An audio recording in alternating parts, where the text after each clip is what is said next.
Very good morning, afternoon, or evening, wherever you are, ladies and gentlemen. If you're enjoying this on your tablet, your phone, your computer, or workstation, anywhere around in the world, we are truly in a virtual and live platform at the same time. It is great to be in cyberspace and to communicate with you live anywhere in the world. This is Rob from The Drunken Grape, and each and every week we have a Success Happy Hour. We feature extraordinary individuals, have extraordinary drinks with them, do the toast, and get into their story of how they became so successful. Today's guest, Charmy, is from Montreal, I believe, Yes. Quebec, here in Canada. I'm talking live here in Ottawa.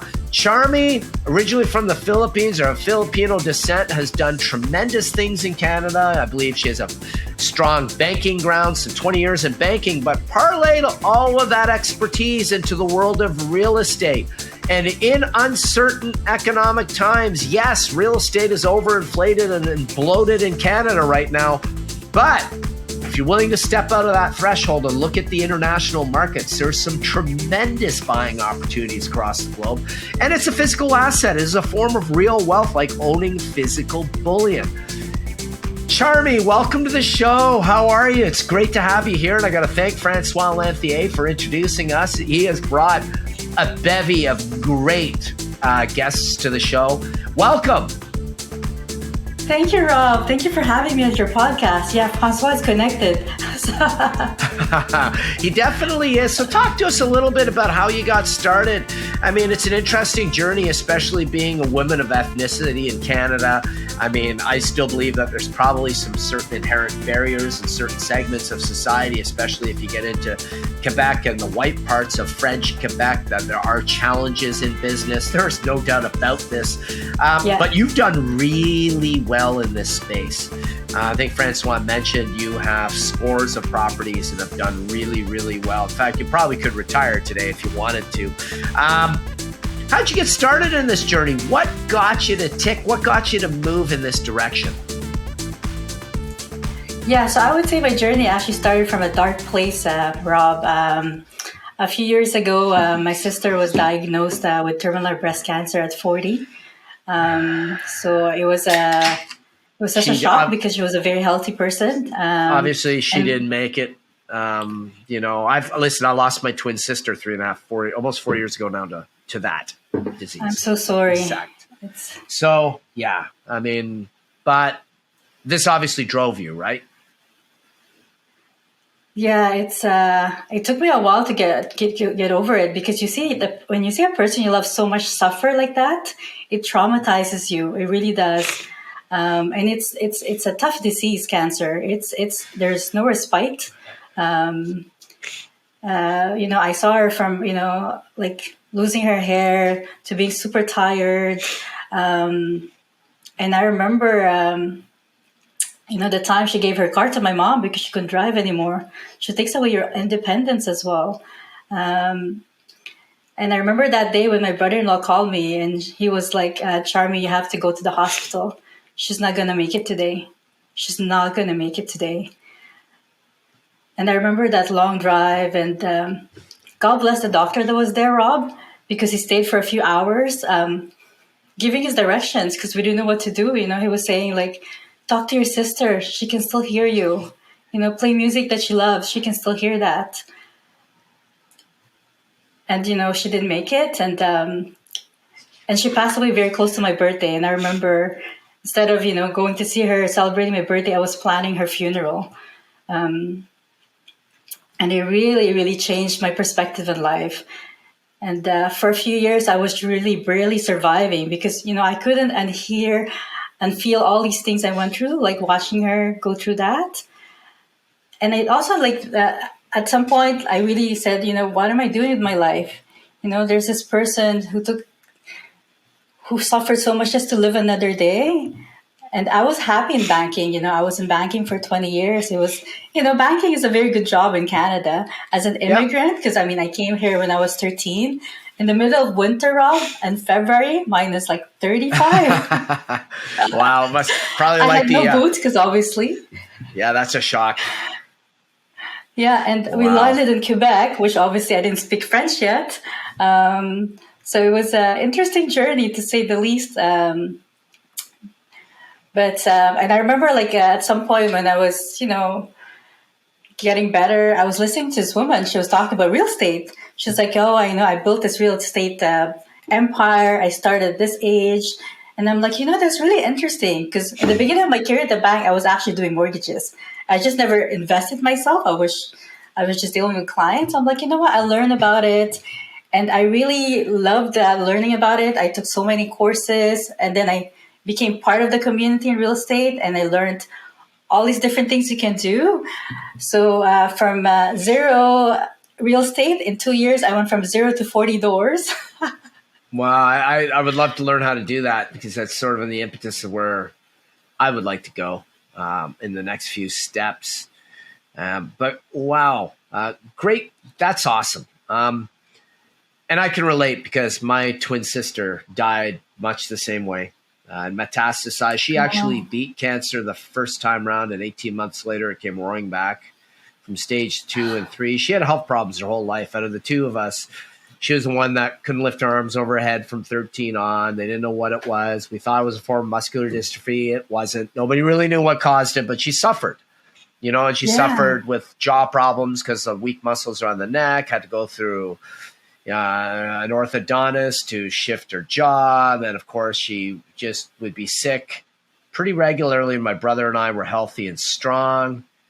And to see her whittle away changed me too. I mean, it took a lot of time. In some ways, I'm still getting over it. I'm actually into a grief and loss counseling course, partly because of this. It triggers a lot of other trauma that you've suffered when something is so traumatic. But use it to fuel you to make you better. I think this is part of embracing grief because the hole is always going to be there.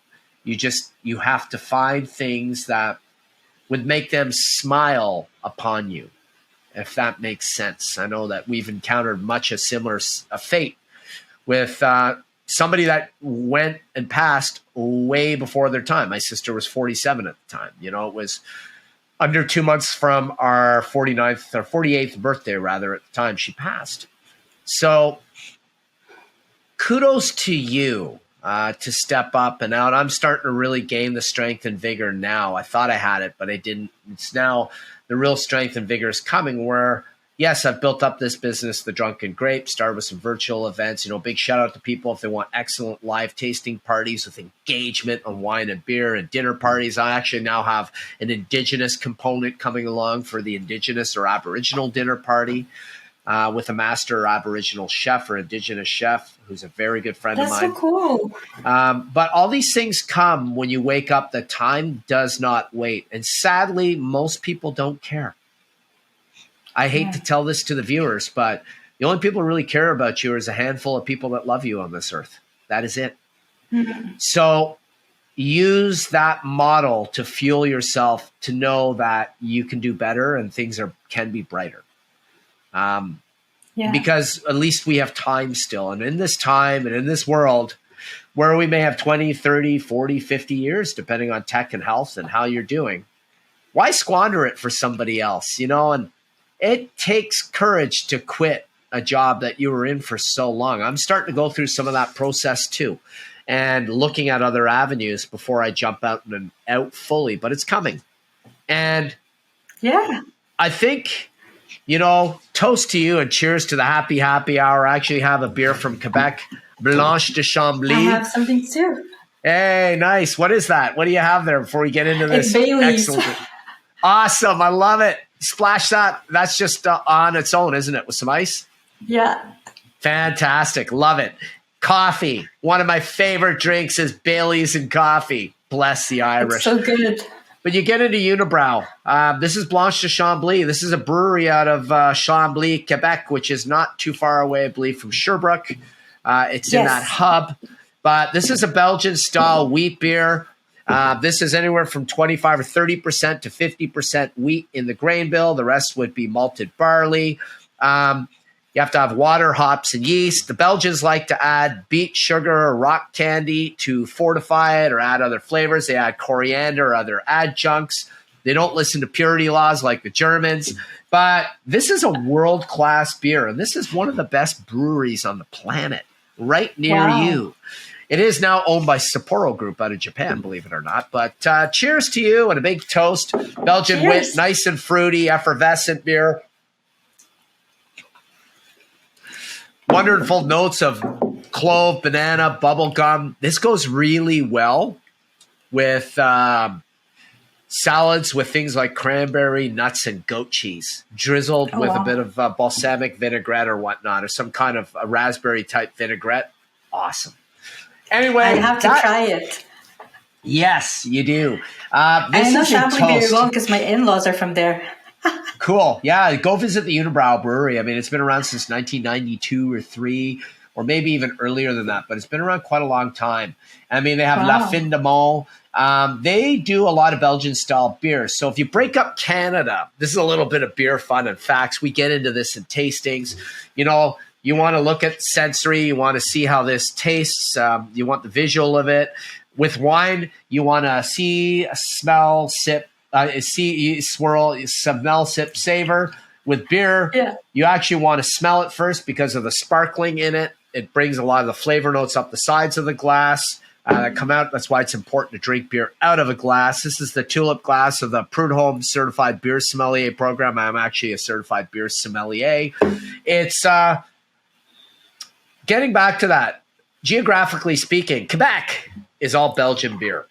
If you go to the Atlantic provinces, you get more into English and Irish and Scottish styles. If you go into Wow. Ontario, you have a hodgepodge of a bit of everything, but there's a huge influence coming up from the East Coast of the United States. If you go west, it's IPA land, and we're heavily influenced by the whole West Coast brewing movement and craft brewing operations that are heavily affected and influenced by what comes out of the States. So you really breaks it down into 4 different quadrants. Quebec, of course, always being closest to Europe, and they produce some brilliant beer in Quebec. Quebec is awesome when it comes to brewing. Amongst other things, I always find culinary, like in your city in Montreal, is fabulous too. But a toast Yes. to you about that journey. So let's get into it. You shifted gears from banking. So you had different, we talked in the green room. Tell the guests what different portfolios you had in banking and how you leveraged this expertise into the world of real estate today, where you now have 40 different doors and now you're expanding internationally. I mean, this is great.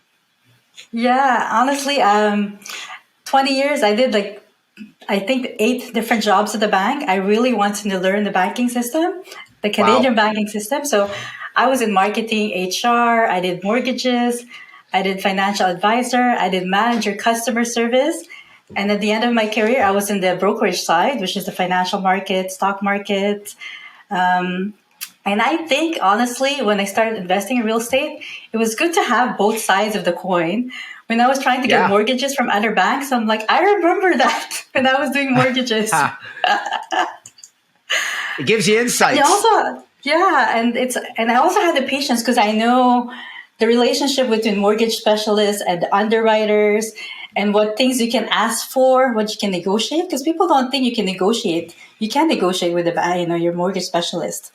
And I was used to that environment and actually like talking to the different types of banking system because I was at TD, but even though we're all federally regulated, they all have their special things that they like to have. And if you know that, and that's why I say when people ask me how they go from 0 to 40 doors, and I always say the magic is in the financing. If you know how the financing puzzle works, it's a lot easier to plan it. And you always give them what they want. I always say, ask people, you have to know what they want. If you give them what they want, they're going to approve you. It's going to go so much faster. So what steps do they usually want? I'm curious. Obviously, a high credit rating. Yes. Obviously, what, 780 and above? Yeah, well, 700 and above is very good. You can still get 600. We just have to explain why it is. I find the credit score, it's good, but there's other things they look at. They like job stability, Rob. That's the way that, they like secure things. So if you've been in your job for a long time, they like to see that. Yep. They like to see if you have other relationships with the bank. If you have other products with them, they'll actually give you more leeway if they know you've been a client with them for a long time. That's true. If you have an RSP account, a TFSA, even if you don't have any of that, you just hold stocks in TD Waterhouse in this case, they're going to look at all of that because that portfolio is on file. Yeah. And it makes sense. And you can move more money in there. And if you want to just make it look better, you can shift money a year out of asking for a mortgage kind of thing so that they know it's been parked there for a while. I'm starting to see the picture now. I know that paying down your debts and your debt ratio is a good thing too. Very important. In order to get out of a lot of consumer debt, you can wrap that into a mortgage too. Can you not, after a certain point, pay way less interest on it and get you out faster? Yeah, definitely. It makes sense because the mortgage interest is usually the lowest because it's with an asset, right? So they always recommend getting your interest in your mortgage or a home equity line of credit. You're going to save so much more money, for sure. Yeah, and these are things that a lot of people don't know of. I mean, I didn't realize. I mean, there's an older couple I know I'm not really close with anymore at all. You might know them. I think it's Danielle St. Jean and Lauren. But they got into the game very late. Like, Daniel's in his 70s. She's probably pushing close to 70. And I would say they got into this game only a handful of years ago, maybe 7-8 years ago. And I think they're already on a path now that they don't have to worry about their retirement anymore all of a sudden. Yeah. I think that got cemented. And it's also about having the guts and the gusto to do it. I mean, what other steps are key? So we covered the financing. That's obviously the pillar. Have products with the bank, have a good relationship for the while with the bank. Obviously deal with your home bank first, or a bank that you've built up a trust with over time. What other advice and tidbits do you have?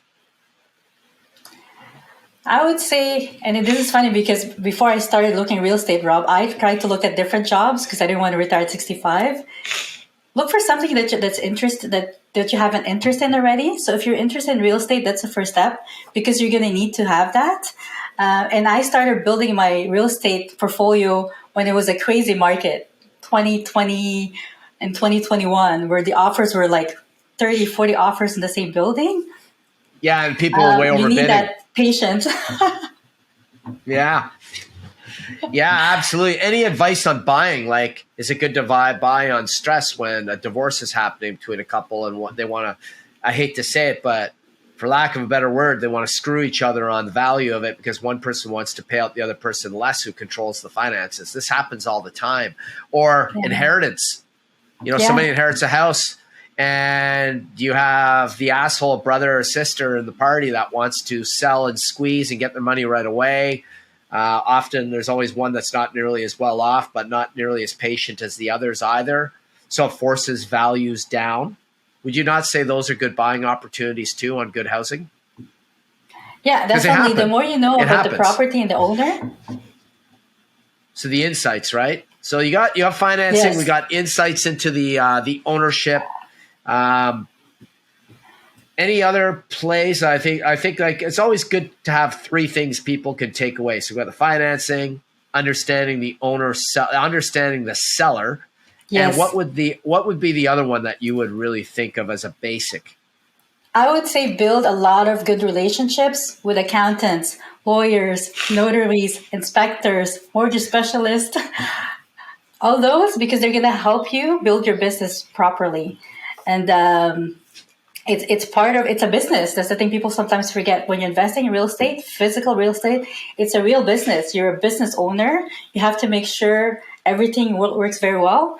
It's going to go as well as how well you're building your business, or it could go badly as well. So definitely have all those people because you can't do it alone. You need all these people to build that great business. Yeah, you need the home inspector, you need the realtor, you need the lawyer for sure. My brother-in-law is a really good lawyer. He owns Wilson & Associates, Brian Wilson. Big shout out to him here in Ottawa. He's a juggernaut in that piece of business. And he mentions that a lot. He said, just have it all lined up. If you've got a couple key people lined up, it's not so hard. You're at least going to get a fair value property with minimal problems. You're not going to come in there and all of a sudden the foundation has a crack or the roof is leaking and it wasn't addressed by the builders or the owners. This is stuff that it's damning. Listen, I've got my brother-in-law and my sister in London, England are living with their in-laws right now, and they own a house outright in England. So you imagine how much that's worth to own a house in London outright. Yeah, I can. But imagine these old row houses, these Edwardian homes, and a toilet breaks on the top level, what that does to the walls and the rest of the building. Yeah. I mean, they're going to be covered. They're in a fight with insurance, but I guarantee there's probably something that was hidden there from the sale of that house when they bought it years prior. Like, I'm not sure how it works in England, but home inspectors, a good home inspector would pick up that stuff. Yeah. What about the contracting world? I mean, it's always good to know. It is. And what about builders? Like, what about people who do renovations, flooring, plumbing, electrical? I imagine these are critical to know too. Yeah, for sure, because you're buying a physical property, you have to maintain it, right? So you need all the tradespeople, and you need to build good relationship. And it's funny, Rob, I find sometimes people take that for granted. And I hear it sometimes from people who are like, it's so easy to work with you. Everything is organized and you understand, the challenges. It's like, that should be like the basic skill because that's people skills. They want to like to work with you as well, because you're going to need to work with them all the time. It's a business. It's especially when you're scaling to like 40 doors. It's a full-time job sometimes. Yeah, and you're going to want that separated in a holding company away from you too. Incorporate and have that all tucked away from your direct name as well, because it protects you and it protects the business and it protects the interests. And it protects those that now work for you or with you. Exactly. I mean, that's something I do understand in the business dynamic. It's like Andrew Carnegie. We're going all the way back now. Carnegie and Rockefeller, vertical and horizontal integration. So It's like me in the wine world. So I went in, started my sommelier training. I was bartending, started from mixology. I was actually owned an IT company, had a partner who was a drunk, ripped me off a lot of money, ripped off a lot of people. So I left that. And unfortunately, that's a piece of business that's very hard to unsettle. You can win in court 10,000 times over, but somebody in that likelihood is just going to go bankrupt on you or bankrupt again. They'll walk away with your money. It's an unsecured debt. And that's the plight of that type of wealth building. Real estate's a fixed asset. If you got a partner that's trying to run away from you, it's like, oh no, I'm coming after your fixed assets now, and they can't do it.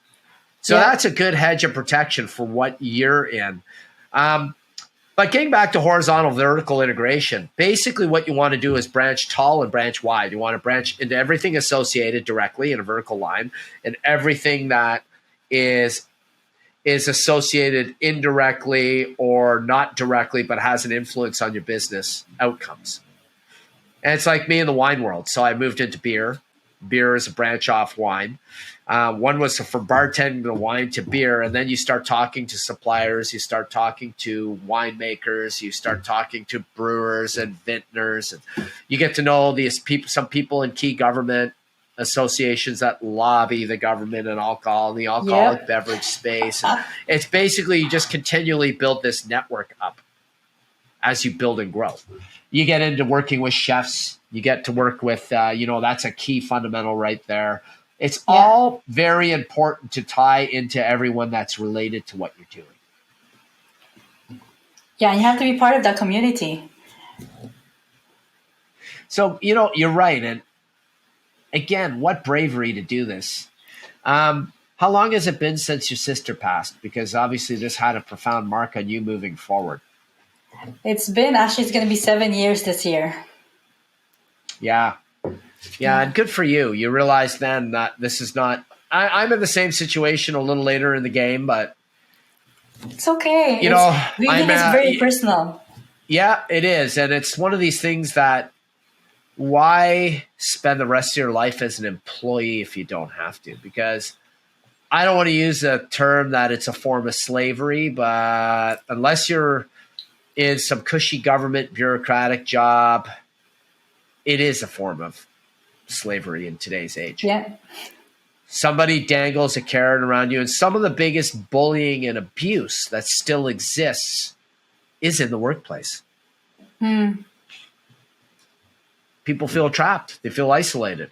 Real estate's a great way to get out of it. As I pour myself a bit more beer here to enjoy that with you. I mean, it's what a great way to build wealth. It's a real asset.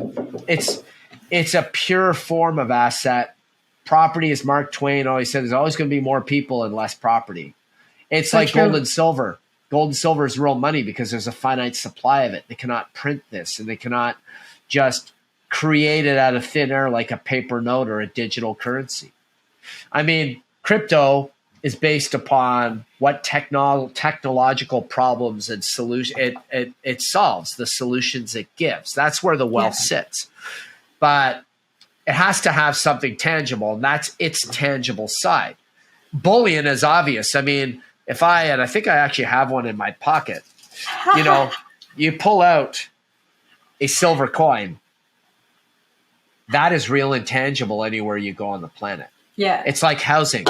Everyone needs a roof over their head. Everyone needs a safe place to sleep. Now, half the world doesn't have it, but the supply of it is something that is essential to the core of humanity.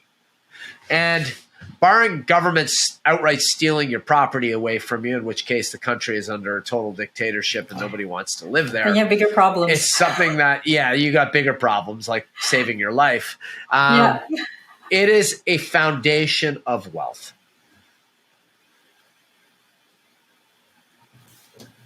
Absolutely true. Is there any other parts you want to impart? I mean, you've given some great advice today, some great basics. You've opened my eyes more to this as a possibility of building your economic future. What are your thoughts of buying internationally and globally? That's a booming market in certain spots. Yeah, definitely. And I only got into that, I would say, a year ago. I think once you know that you like real estate, it makes sense to look elsewhere because you're not confined to one specific country. And Canada is very tax heavy. That's the one thing that I don't really like with Canada. And I know because I pay all my taxes. Yeah, it's insane. It's robbery here. It's actually theft at this level of taxation. For what we're getting is theft. It's outright theft. Yeah, taxation is heavy. Money is being siphoned to buy political influence by the people on the Hill. It's out of touch with what Canadians really want, especially the last 8 years. Helping the middle class and those that want to join it, tagline by our current prime minister, is a laughing stock because that has not happened. People, what is it? 60% of Canadians live paycheck to paycheck or are on the verge of insolvency right now. And a lot of this is to do with the fact that you're ripping off at minimum 33% on income alone before they even see their pay, which is insanity. And I would agree with you. Canada's a strong country in a lot of other ways, but on an economic freedom scale, it ranks very low in the West. I know it ranks anywhere 19 to 20 to 21st between free and mostly free, but all the countries ahead of it are all Western countries. I mean, they're all countries like Sweden, for instance, that you would think would have less freedom, have way more. Countries like Ireland have tremendous economic freedom, actually. Like if you go to Dublin, it has huge benefits, and apparently it's like Montreal. It's a city that doesn't sleep. It's a ton of fun. You got to deal with the weather, so that's why you get a home in Costa Rica like you have, or Francois has done, and what my girlfriend and I are looking to do. But you really do have to weigh the options, and it's about what you want to do. As Mahatma Gandhi says, be the change you want to be and you want to see in this world. But that change starts with you. That's the message I've got to leave you with, the viewers. You've been a tremendous guest, Charmy. We met just in the green room. Your referral, this conversation clicked better than expected by far. It exceeded my expectations wildly. You've been a tremendous guest. I'm definitely going to have you back to talk more in depth about what you're doing next. I know that you've got your hands into the entrepreneurial world now.